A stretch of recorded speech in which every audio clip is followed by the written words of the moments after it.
Engineer साहब, हमको जल्द से जल्द ये बाउंड्री चाहिए और यहाँ पर गेट लगाइए। पूरा ये ज़मीन को ब्लॉक करना है हमको, ये समझ लीजिए। ये क्या है भैया, किसकी इजाजत से यहाँ काम चल रहा है? जिसकी जमीन है तुमने उससे इजाजत ली? इजाज़त लेने की क्या जरूरत है, ज़मीन तो हमारी है। ये देखो पेपर है मेरे पास। ये जाली पेपर क्या दिखा रहे हो? पेपर तो मेरे पास भी है, ये देखो। अरे हमारे पेपर को जाली बोलता, जाली तुम्हारे पेपर होंगे, हमारे जाली पेपर नहीं है।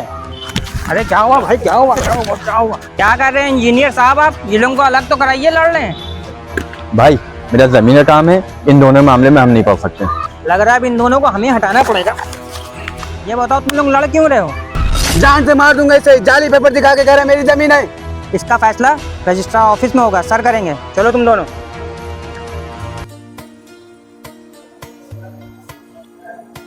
हाँ भाई, मामला क्या है इन दोनों का, ये बताओ। बताओ तुम दोनों का क्या मामला है? आओ बैठो, बताओ। सर बात ये है कि ये ज़मीन के कागजात और ये ज़मीन मेरी है, हम उस पर बनवाने जा रहे हैं, ये हमको रोक रहे हैं। हाँ भाई, तुम क्यों रोक रहे हो? तुम्हें क्या प्रॉब्लम है? सर हम अपने हक के लिए लड़ रहे तो हमें प्रॉब्लम तो होगी। मेरी जमीन पे ये कब्जा कर रहे हैं। अरे सर इनके पास जाली कागजात हैं, ये देखिए, ये है पेपर, आप देखिए इसको। लाओ तुम अपने पेपर लाओ।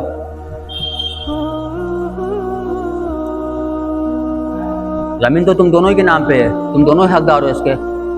वो तो हमको भी पता है, लेकिन इसका फैसला कैसे होगा कि ज़मीन किसकी है? देखो तुम लोग पेपर देख लिया मैंने, अगर इसका केस लड़ोगे तो सालों बरसों लग जाएंगे। इसका यही सही फैसला है कि तुम लोग जमीन आधी बांट लो। बांट लो? कैसे बांट लो? ये जमीन हम किसी कीमत पे नहीं देंगे। तो हम कौन तुमको ज़मीन दे देंगे? इसके लिए चाहे तुम्हारी जान लेनी पड़े और चाहे अपनी जान देनी पड़े, किसी भी कीमत पे ये ज़मीन तुमको हम नहीं देंगे, क्योंकि ये हमारी पुश्तैनी ज़मीन है। अबे देखा क्या, नहीं लेके रहेंगे हम जमीन। एक मिनट, ये लो, काट लो दूसरी गर्दन, ले लो अपनी अपनी जमीन। सर आपने तो आसानी से कह दिया कि काट लो एक दूसरे का गला। यही मैटर आपके घर का होता तो आप क्या करते?